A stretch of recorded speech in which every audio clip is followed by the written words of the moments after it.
I'm a white male, and I am prejudiced.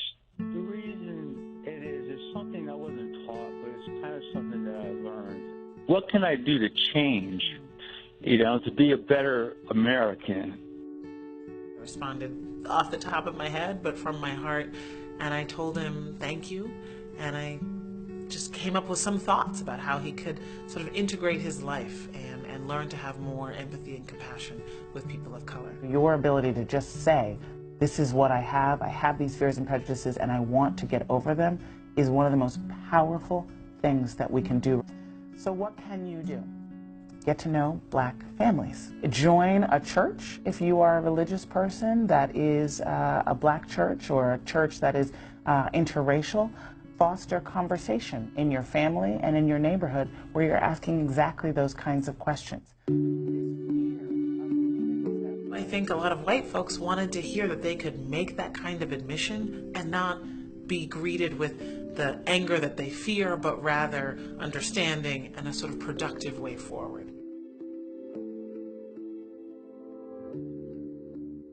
I went down to North Carolina and I met with Gary, and we furthered that conversation about race and asked each other hard questions, and it was amazing. I said, this is somebody else I could talk to again, and here we are, we're talking again. When you get to know people, usually your fears are unjustified. Don't let it go by.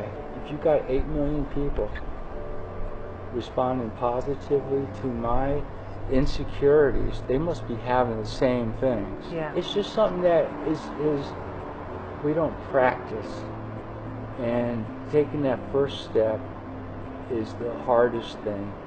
It's time for us to actually have a conversation with white folks, and it's time for white folks to have a conversation with each other about how it doesn't have to be a zero-sum game.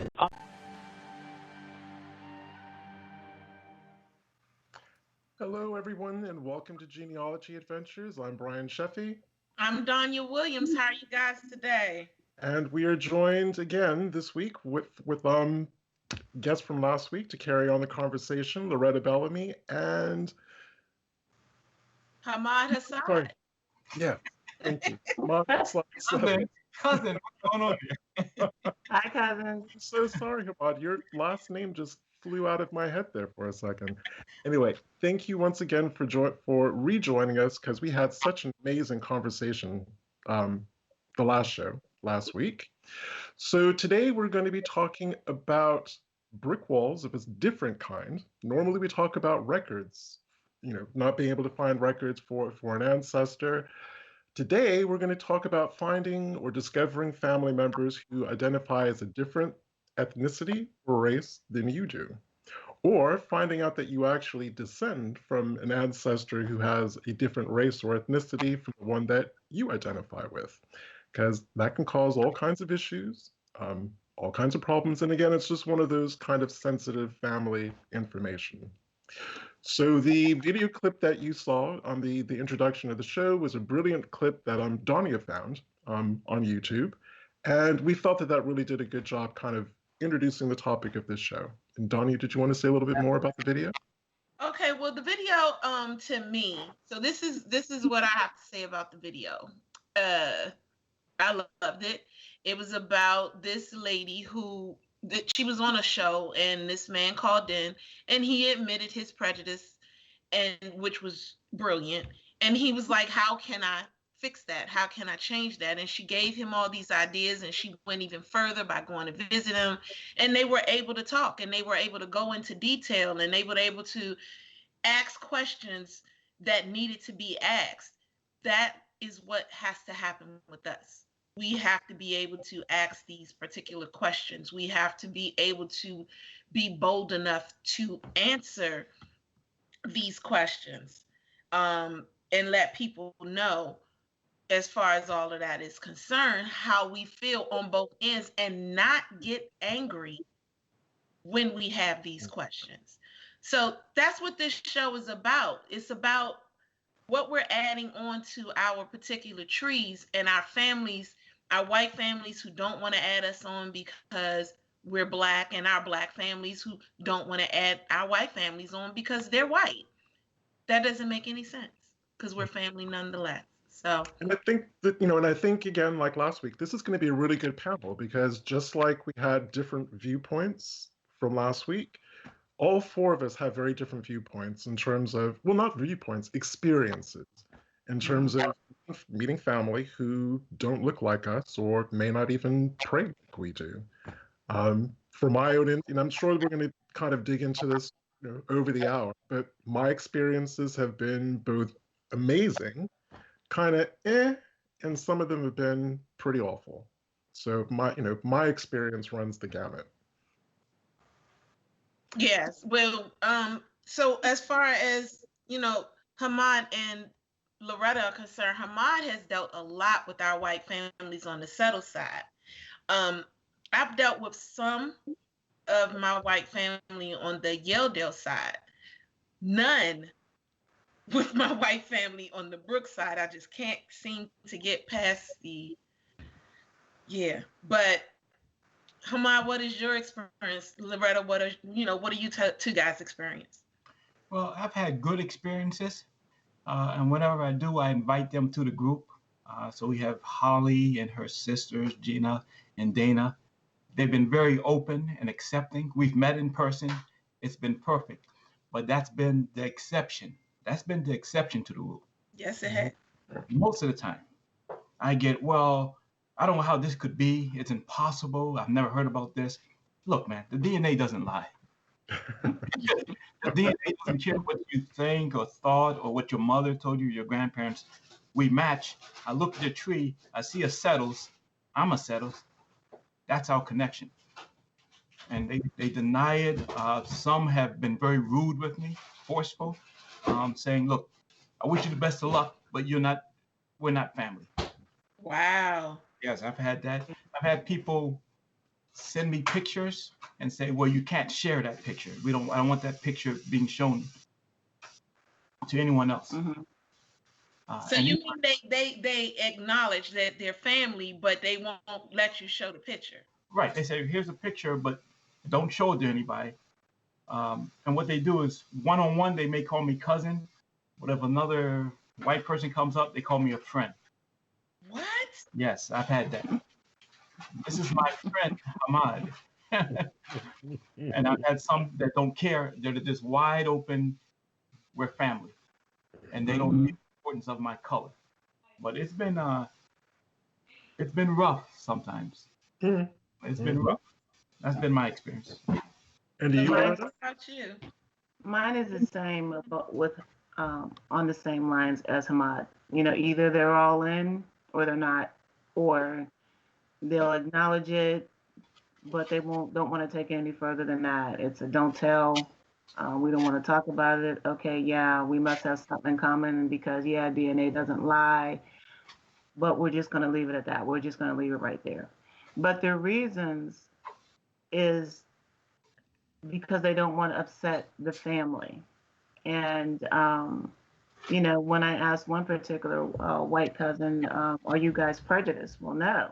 We have Black people in our family. So what's the problem then? Why can't this discussion go any further? So it's not the current generation. It's usually related to some elders that still may be alive that may not be receptive of the information. So it's like, so what are you saying? We have to wait for them to pass on before we can discuss this? And that's basically what I was getting. I was like, okay. Wow. Well, I don't know about you three, but with me, it kind of depends on the state where our common ancestor lived. So for my Quaker Pennsylvania cousins, a lot of whom, we have family members who moved south and became enslavers. They're shocked. I mean, they've been amazing. They've been brilliant in terms of providing me with information. But in their minds, because they know that the ancestors who left Pennsylvania were Quakers and were anti-slavery, they just couldn't believe that anyone from the family would go on to become enslavers. So for them, that was their kind of jarring revelation. But they've all been brilliant in terms of helping me find records back in, the old country where our family came from. Virginia, has been amazing. Out of any state, I was actually more nervous about connecting with my Virginia cousins, but they literally about 100% of them have been amazing. Now it gets tricky when I get into Tennessee and Kentucky. They can go 50-50. It can either be really positive or really negative. North Carolina, 50-50. When I hit South Carolina and start going further south, it's like 90% negative, 10% positive. Mm. How would you summarize yours, Tanya? My Yeldo family, I love them with everything in me. I have to say that my white Yeldo family is an awesome group. My black Yeldo family, awesome group. I love them for everything. I have tried several times to get in contact with my Brooks line, and both the black and the white are not, they don't contact me back. I had one Brooks family member who contacted me back, but they said that they were in the middle of something and they would get back to me. And then they never got back to me. And when I went to go to their tree was closed. Then I've had another Brooks family member who was on my Facebook page. And while she was on my Facebook page, she was just, I hate to say this, but she was a racist. She was just really bad. She was really bad. And I had to get her off my page because I couldn't deal with it.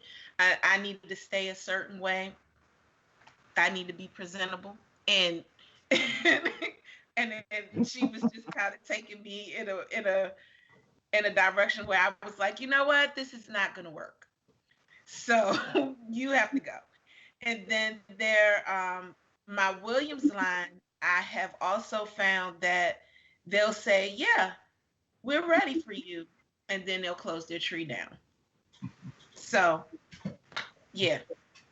Only people that's never closed their tree down on me is my white Yeldo family. Never.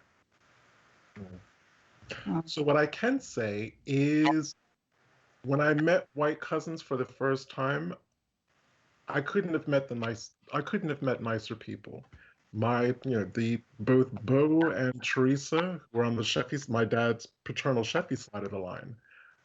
Yeah, we were all nervous. I met them with my brother and my sister. So we were all nervous. We didn't really know how it was going to go. And it's just, on one level, it's meeting strangers. You don't know if you're going to get, just because you're family doesn't mean you're going to get on. Doesn't have anything in common. But the other thing that made it slightly awkward is we knew exactly how we were related and why we were related. But sitting down around a table in a nice restaurant, God, those really were the good old days where you could actually do that kind of stuff. But we went out to a really nice restaurant, sat at a table, and just started talking. And I swear to God, within an hour, it was like we had known each other all of our lives. We were just that comfortable with one another. My Patrick Henry cousins have, by and large, been really supportive, really amazing. Matter of fact, we're having the discussion about getting my road family line. We're doing a whole lot of testing and looking to get them formally recognized. So they've been great. My Josseys have been great. But thinking about South Carolina, that's why I really value our cousins like Missy Price, Sharon Rowe, because they are definitely the exceptions. They've just been so cool to know. Don't forget Martha. Don't forget Martha. Oh, Martha. Yes, Martha too. Sorry, Martha, especially as you're doing some research for me. Martha's been great, and so is Deborah. Yes. But they are the exceptions to the rule, I have to say. And I think it's just been a really big kind of learning curve for everyone because they've learned more about their family. We've learned more about our family, sharing our kind of research tips, trying to, how we have to research poorly documented people. They have poorly documented people in their families. So kind of the methodologies and strategies that we've developed has helped them in their research too with their white family members.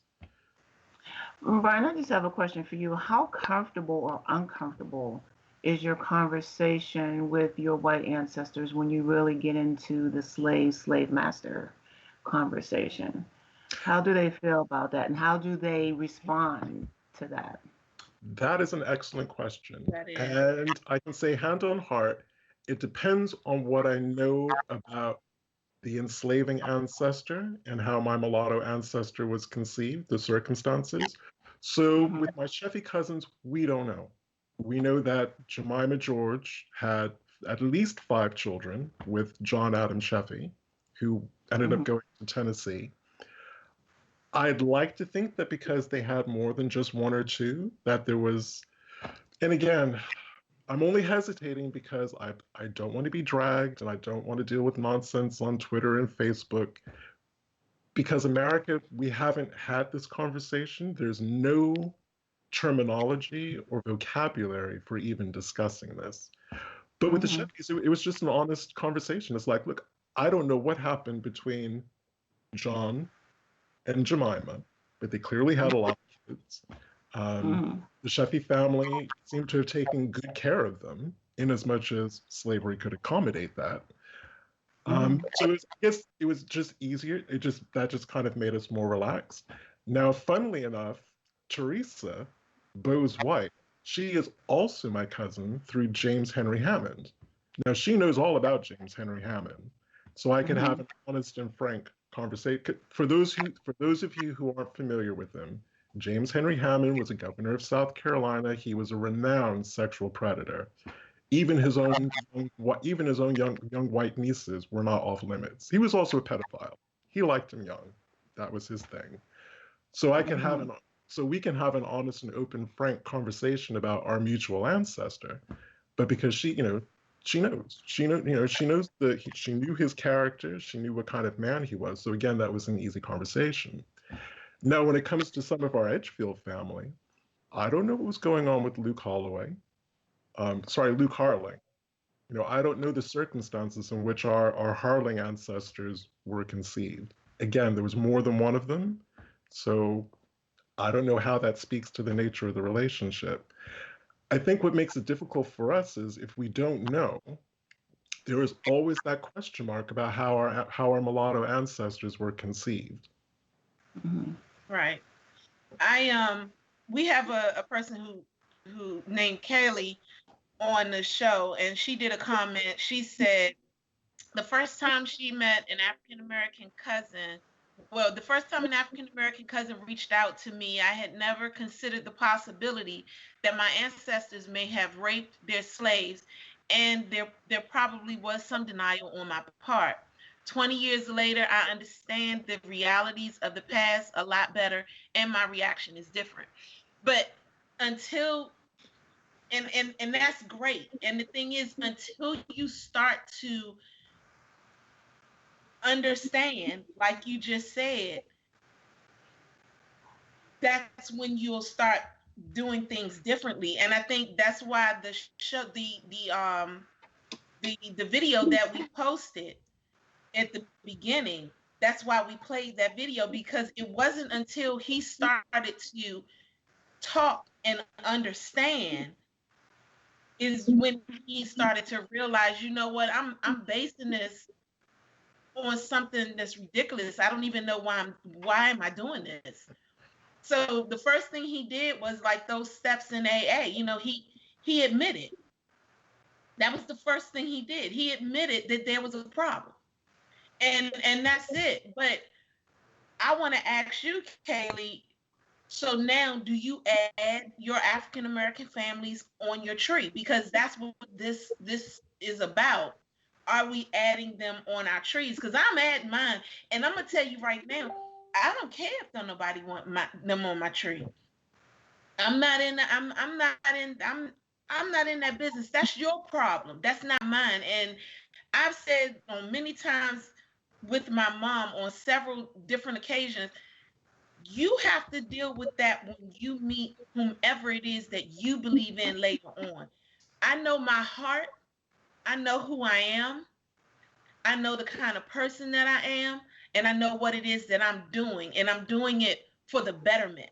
And I know it's for the betterment of everybody in one way or another. So when we go and we meet our maker, he's going to be or she's going to be the one to sit down and talk to you and say, why are you like that towards her? She wasn't doing anything except for trying to pull you in as family.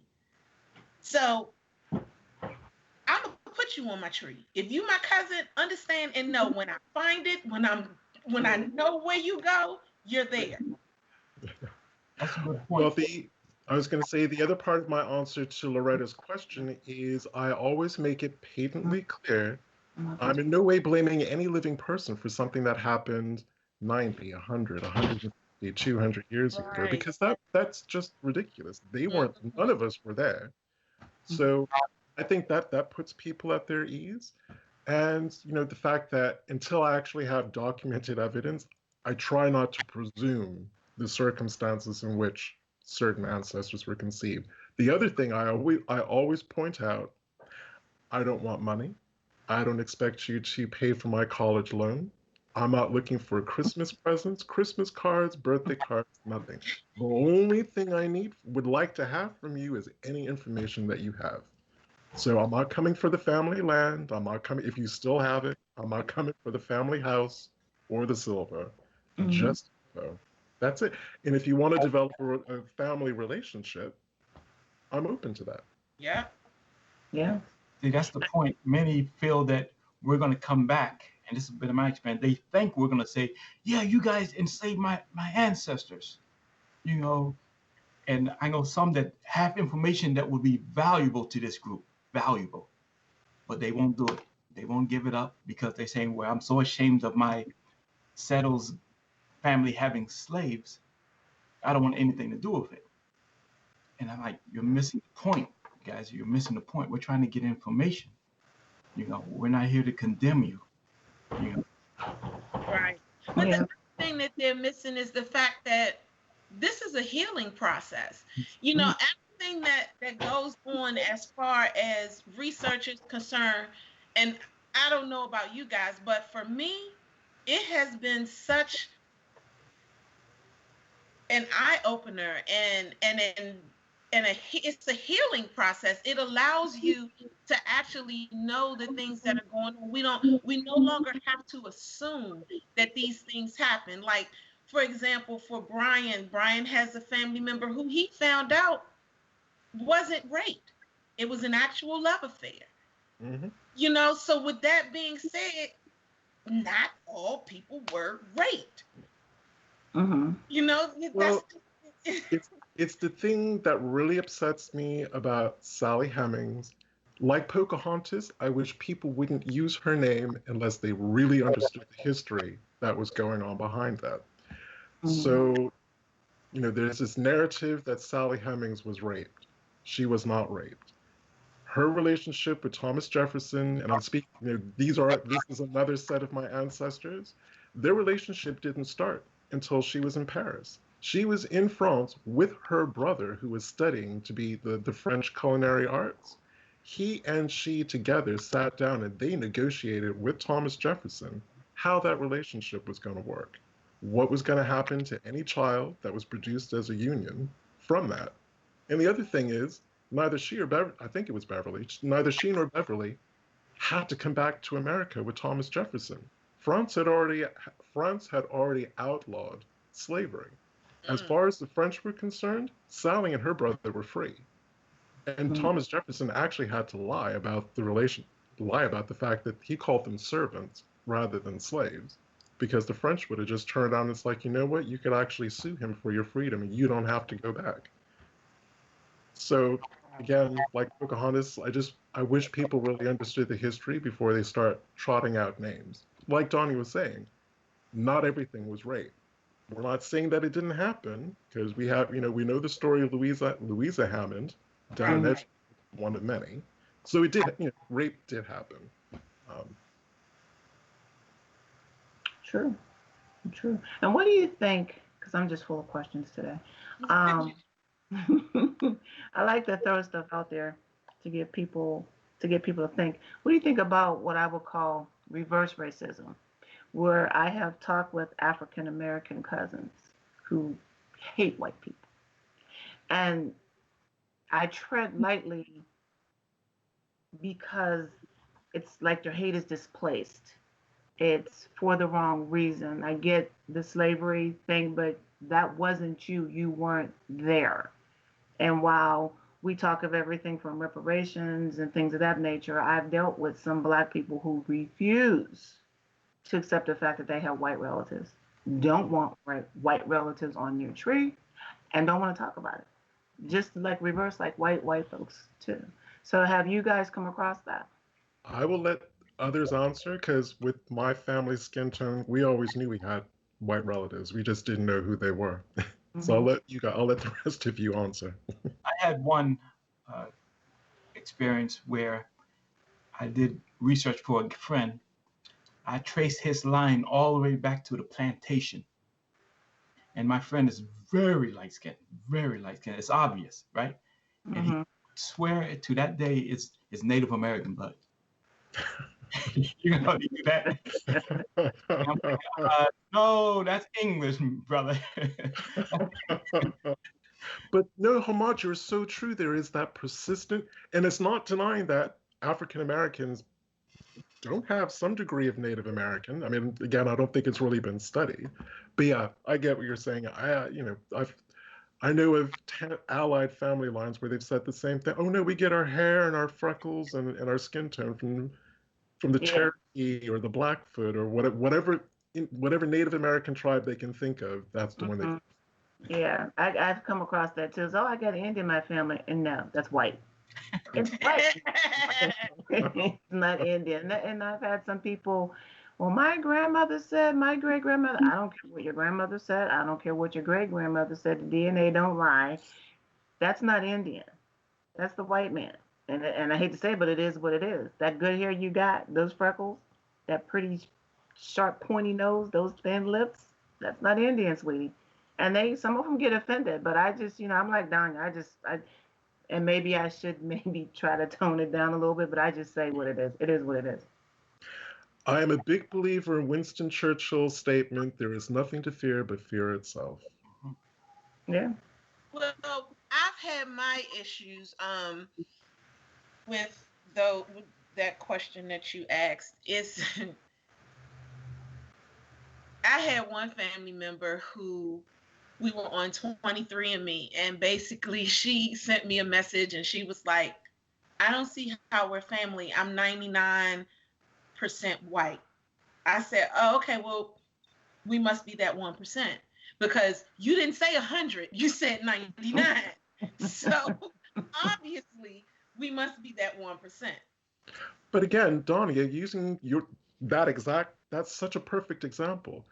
Okay, so she's 99% white. You're, whatever percentage you are, European. I can't remember what your European percentage. So somewhere within your European percentage and her 99% is your common ancestor. Exactly.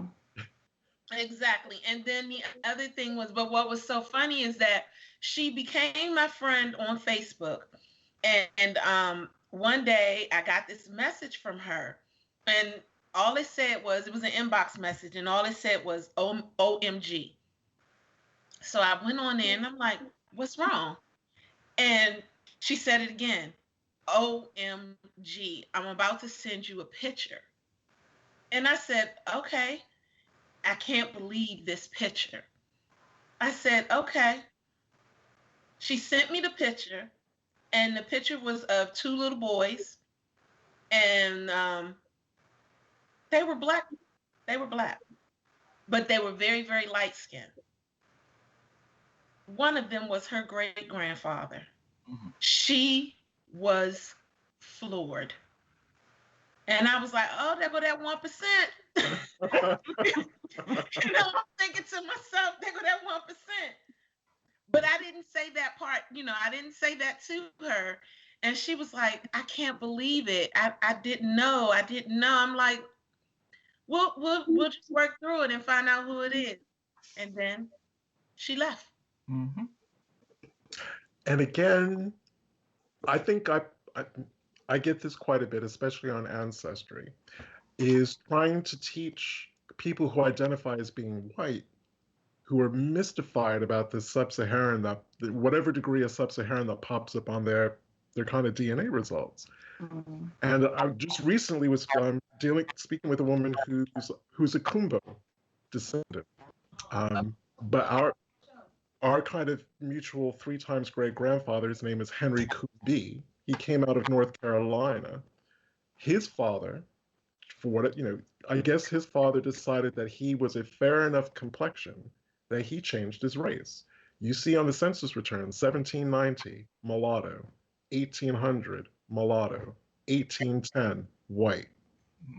He not only changed his race, he subtly changed the surname from Kumbo from Kumbo to Kumbi. So the O changed to an IE. He moves down into North Carolina and then hops over to Florence, South Carolina, and kind of working. And it's like, look, I told her, the Kumbos are a very well documented, very famous free family of color. And she was overjoyed. She's like, finally. She's like, I've been trying to find this Black ancestor for like 30 years. And I never knew that it was he was right under my nose the entire time. Wow. So we have one person who says, Sharon Bruno says, although it can be healing for us, it is difficult if white families have been living in denial for years and have living relatives who would like to keep it that way. They don't see us as family, just a dark part of their history. And that's true too. And that brings us back to the original post itself. Do you put them on the tree? Or do you wait until they pass on? And then right under that, Marie Eaton Jones, which is one of our cousins, she said, I believe it can be hard on both races. Now, one of the things that I think people fail to realize, I think African Americans fail to realize, is that, yes, slavery was the most difficult thing. It was very hard for us, but it played a toll on our white Americans as well. And I know I'm gonna get feedback, but I don't care about being dragged. I'm gonna drag you back. So with that being said, you have to think of it like this. Today, we do not allow our children to watch scary movies because of blood and gore. We don't allow our children to try to be around all of those things. Now imagine a lynching. Have y'all ever really looked at the people standing around the lynching? There are babies, there are little kids, there are little children that's watching an actual lynching. They're watching these eyes bulging out. They're watching the fluids come from this person's body. They're watching these people then taking target practice on those that are being hung. You don't think that showed that didn't have some type of impact on those kids? I need for people to really think about all of the different things that slavery had something to do with. It's not just us. Everybody had a part in it, and everybody was hurt by it. Were we hurt the most? Yeah.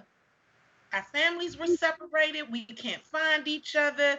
There's so much stuff with us that is ridiculous, but they were hurt too. Well, what do you guys think about this? I think part of the problem is that the way that American history is taught supports a white supremacist narrative. Whether people want to be honest about that or not, it does. And I think some people, depending on where they are in the country, are thinking, well, my ancestors fought for the belief that white people were superior to any other people on the face of the planet. So if they were superior, they would have never slept with a person who wasn't white, or raped a person who wasn't white.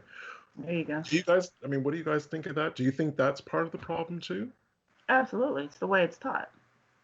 It's the way it's taught. Racism is taught and it's learned. There is no child, and I believe in God, but I don't believe there is anybody in this world ever that was born racist. It just doesn't happen because that's not who God is. It is taught. It is clearly taught. It is passed down from generation to generation to generation to generation.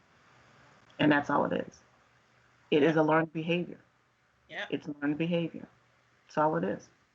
And it's in I think the difference is like with the gentleman in before the in that clip, he understands that, and he wants to get past that. He wants to know how to undo that. Yes. Because he's admitting that he's a racist, but he wasn't born that way.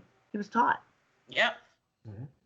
And his father taught him, and his father before him. So now he's at the point where he realizes this isn't right, but I don't know how to undo it. And he wants to learn. And I think that's, like you said, Brian, you have to change what's taught in schools. And not just what's taught with white folks, what's taught to our Black children about who they are. Yes. Yeah. Yes.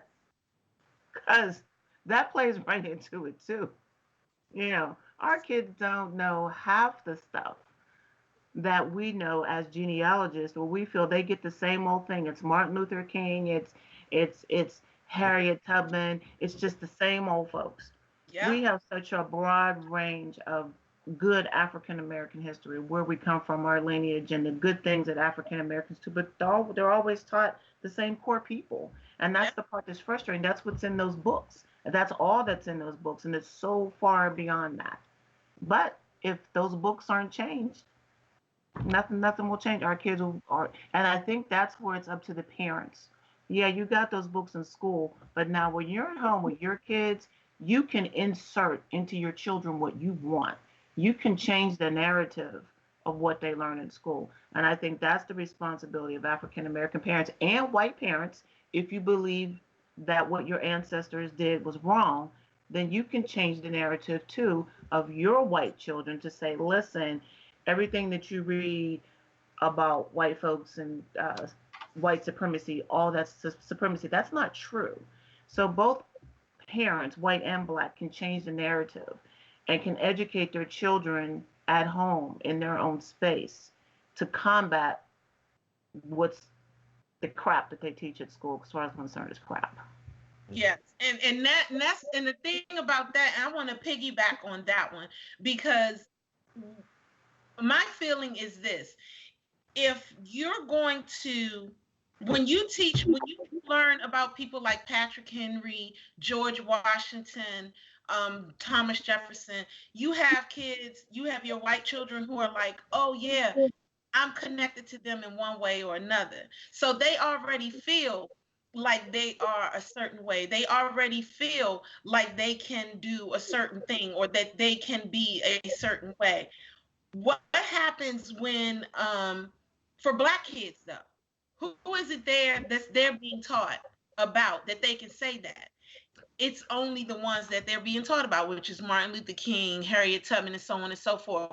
But these were people that were well into a certain time period. Mm-hmm. You're not talking about those that was before then. You're not discussing the people that happened before then. We have so many family members just on our own that we know about as researchers in our own family. Yeah. We have so many more. You're right. We have families who were, if you look at the genealogy, and for African American genealogists or people who are just starting out, when you look at those censuses, just don't look at the name and try to match the name and put the person on the tree. Look at that full census. Look at what they did as an occupation. Look at where they live. That is so telling. A lot of them were business owners. A lot of them, had their own businesses and stuff like that. And that isn't so important because it's not told. Those are things that we don't know. That even as us as genealogists, we're just learning about our family and how important our history is. And we're not just, like you say, Harriet Tubman and Frederick Douglass, and those are very important people, but long before they came along. Right. We were business owners. We owned land. We had property. We did so many good and wonderful things, and those stories aren't told. But when you're researching and you take the time to read those little newspaper articles and you look at those censuses, they tell so many great stories that are overlooked because you just want to attach somebody to the tree real quick and build that tree. But take the time to read those censuses and look. It tells a lot. It does. Well, in my school, I only heard about two people, and that was Phyllis Wheatley and Crispus Attucks. And it was never really explained. Their backstory was never really given. It was just Phyllis Wheatley wrote these beautiful poems, and Crispus Attucks was part of the American Revolution in Massachusetts. And that was it. I was 26 or 27 years old before I even learned that there were free people of color in America. And because again, through my whole school system, you know, this is a Connecticut school system, all I heard was slave, slave, slave, slave, slave. So like the first Africans of Virginia were described as slaves. Well, now I know they weren't, kind of thing. But you know, I'm like in my 50s now, you know, learning about the first Africans of Virginia. So me, I mean, I might be like Sancho Panza, tilting my little lancet at the windmill, but I would really love to see the American history curriculum completely just thrown out and start from scratch and be inclusive. Really teach about Native American history, teach about Black history, teach about all the non-white people that were settlers in the colonies almost from day one. Chinese, Middle Eastern, Indian, Southeast Asian. They never even get a look at. Right. Right. Oh, and Latinx. I can't forget my Latinx brothers and sisters, especially all along the South. But you know, there's so many, this country really does, I don't know what people are afraid of, because the country has such an amazing, multi-layered, rich history that goes all the way back to the beginning. But you only really hear about one group of people, and that's it. The thing is that the if you really went into the research of it, when I say to you the amazement that you start to learn about these different people, you're looking at them like, my people did that. And as an African American, and I think if I was younger and in school and I learned these things, would it have made a bigger impact on me? Yes, because then at some point I could have said the same thing that my white friends were saying, which was, oh yeah, I'm connected to this person in this way, and I'm this, and I can do that, and I could believe in me more as an African American. But right now, the only thing that our children are taught is that we were slaves. That's the one thing that we're taught. We're taught that we were slaves. We're taught that who we were as people, all we could do was clean and be servants, and we couldn't do anything else. When in actuality, our families, this world wouldn't be where it is if we didn't do what we do. Jamestown would not have existed if we didn't save them. You understand what I'm saying? We saved them. And you left that part out. American history is not, it's not truthful. It's not a lie, but it ain't truthful either. Because it's missing a whole bunch of stuff. And until I started doing this research and I started filling that stuff in, it started to make sense. And with it making sense, it also started to get me to understand, hold up, my people was doing a whole bunch. And I had no idea that we were like that. But again, we bring a lot to the table, and working together collaboratively can help everyone. I think specifically thinking about a lot of the work that Loretta and Ahmad have done with their Settles relations, because we've all used that famous, I can't remember what it's called, Settles lineage book. It's riddled with errors. But more than me, I mean, the two of you have really worked with our white Settles family in terms of unpicking what was correct in that book, what wasn't correct in that book. You guys are really good about challenging each other and working together to kind of solve those issues. And I mean, what kind of an experience has that been like for you two? I think for me, I'm saddened for me because it's just, well, especially with Raleigh Settles, because he's my, what do you call it? He's on my bucket list. He's my bucket list research. And how fractured his children are, and the families and the descendants for him to have as many children as he did and to live in the same area, to grow up in the same area. And when I say area, I mean the town got 2 stoplights and you're done. But for them not to know who they are or that they related to this one down the street is very disappointing, because it puts me and Hamad in a situation where it's really just the 2 of us against the world. That's what it feels like. Know that feeling. And it puts us in a situation where there is information that we know is at the courthouse in North Carolina, and it's going to be up to either Hamad or I to get it. Now, I'm in Connecticut. Hamad is in Virginia. We have cousins that I could say could walk to the courthouse, but they won't. Yep. And that's the distressing part. And part of it is because some of them don't even know who we're talking about. And then there's the part of the ones who don't care. Then there's the ones who, they seem like they're on the bandwagon, and then, but when you ask them to do something or get involved, then it's like, well, maybe think about, I don't know. You know what I'm saying? And it's just, they're just not reliable sources, even though they're right there. And to have a reunion where this man, Raleigh, could have a family reunion by himself that could encompass 200 or 300 people in North Carolina.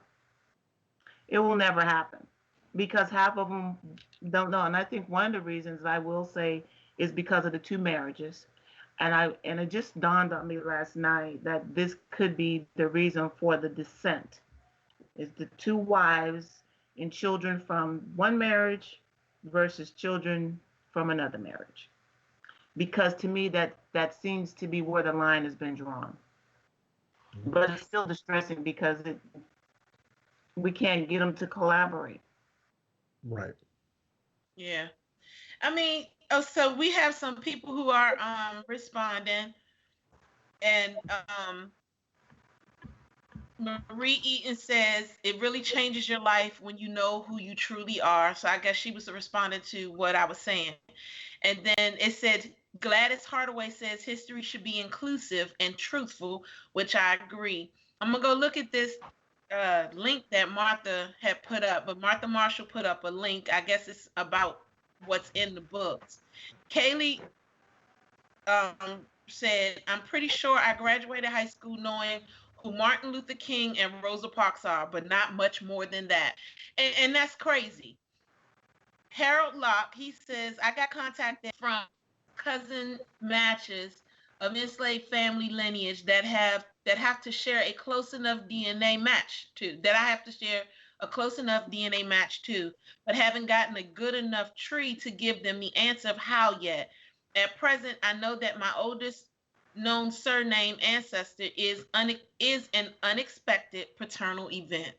So, yeah, and then Marie Eaton says, that was my story with my dad. I lived down the street from my siblings over 20 years and didn't know. And those are all of the things that are going on right now, where families don't even know that they're family. I mean, my daughter graduated with one of her cousins. Both of their names were Alexis, and we literally did not know that they were in the same class until graduation day. These girls went to school together from at least 9th grade to 12th grade. Didn't know. Then my other son, my autistic son Demetrius, he was in class, in the same classroom with his cousin, and didn't know it. Had no clue. Thank you, Afiba. Well, I mean, how is this for bizarre? Me living in England, marrying what I can only describe as a classic English rose, my first wife. She and I were 14th cousins. I mean, that's distant, so I don't feel bad about having accidentally married a cousin, but we had no idea that we were related. Mm-hmm. Yeah. None. But for the Suttles line, these are relatives that are our age that are living right now that cannot seem to collaborate to get the information that we know that there is a gold mine of information in North Carolina. We could feel it. Me and Hamad have been working ferociously, and we're on the cusp of it. We could taste it. But it's going to be the two of us that are going to have to go to Carolina and make these discoveries. And like I said, that's the disappointing part, because there are so many of them that are right down there that could really be helpful with the information, but they, for whatever reasons, you can't, they just won't go through with it or refuse, or, whatever their reasons are. Listen, I had one cousin who wouldn't even come to when I went down there for something, and they wouldn't come because of the area. I'm not gonna say names or anything like that, but it was the area. They're like, I don't go into that area, and I'm like, I understand, and I do. But for you guys, for Loretta and Hamad, Marie says she's in South Carolina, so I don't know if she's saying she'll go and look. But that's somebody you might want to talk to. Matter of fact, Marie, Hamad, Marie. That's the cousin that I was telling you about. So, you guys are DNA related. How is she related to Hamad? She's like listed as a fourth cousin on his thing. That's the Holloway. But how? Ask her if she a Gilchrist. Look, I'm not getting into that. We got 5 minutes. We'll have that time. But yeah, she Marie Eaton, I'll make sure that you guys get in touch, have the contact changed. And that way maybe she can help, because she's definitely into researching and doesn't have a problem in checking out things. So But again, I guess another example I'm going to give is, coming at this as adults, just accepting the truth and what as Hamad said, DNA don't lie. I remember about 3 or 4 years ago, there was a Holloway cousin, a white Holloway cousin coming out of Louisiana, who she couldn't get past a William Holloway for love nor money. William Holloway, born about 1819, and it's not her fault. There's a billion William Holloways out there.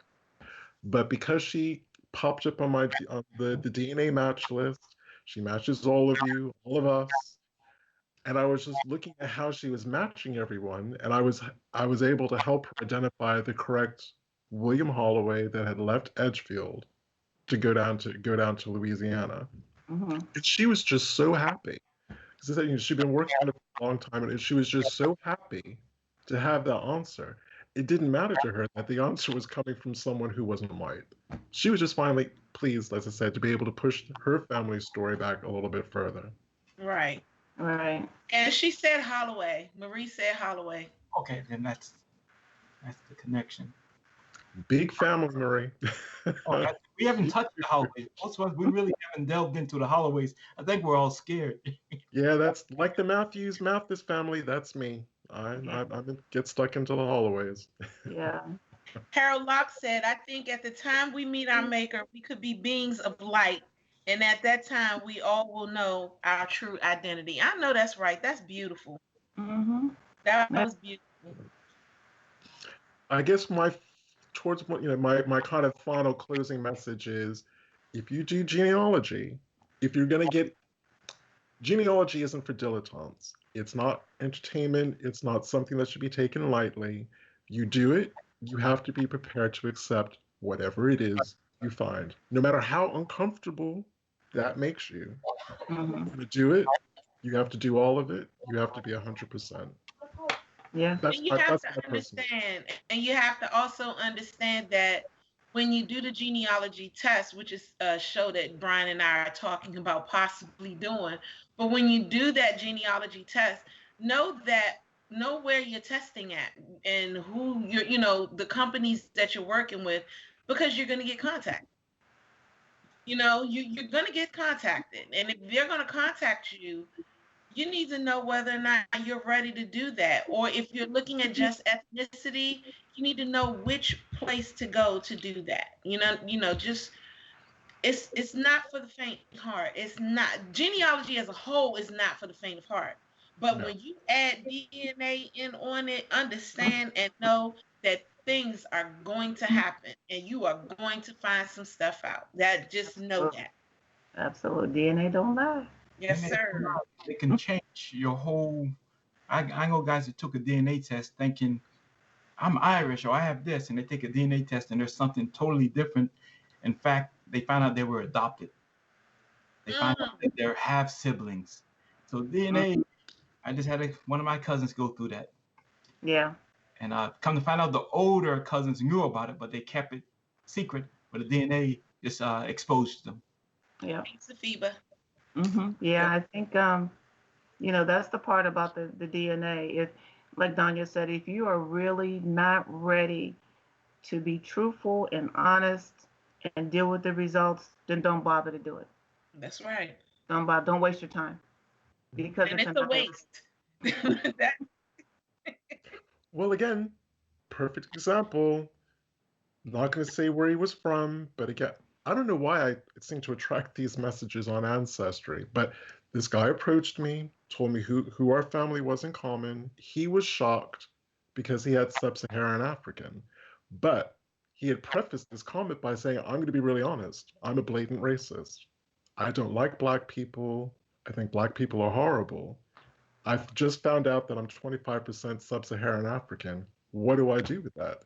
And I'm like, what do you expect me to tell you? You're 25% sub-Saharan African. You're just going to have to, that's who you are. It's not even about sucking it up and accepting it. You are 25% sub-Saharan African. So you do hate yourself, because at 25%, that's a lot. That's a lot. That's a whole lot. But his profile picture, I could kind of understand why he was so shocked, because he was blonde-haired and blue-eyed. Well, guess what? You a blonde-haired, blue-eyed black person, because 25%, that's a quarter. That's a whole quarter. What's that, a great-grandma? Great-grandparent. Well, come to find out that it was one of his great-grandmothers. Yeah, it's a great-grandmother. She black, or he black. But they were told that she was Portuguese. Yeah, nah, that color, nah. Yeah, you run with that. That's crazy. But this was a great show. This was another great show. I want to thank Loretta and Hamad for definitely joining us once again. You're welcome. Love you guys. I love you guys too. Another hour that just flew by. Okay. Well, I gotta say this real quick. Shelly Murphy just said average black in USA has 25% European. How about that? That's awesome. Makes sense. Friend, do we know what next week's show is, or we're gonna post it? We're gonna post it. Okay. All right. Well, thanks guys for joining us and for just listening in, and thank you for your comments and just everything. And we are looking forward to next week and talking with you again. Enjoy the rest of your Sunday. I'm Brian. And I'm Danya. And thank you both. Thank you both of our guests for sharing part of their Sunday with us and moving the conversation forward. All right. Have a great day. All right. Bye.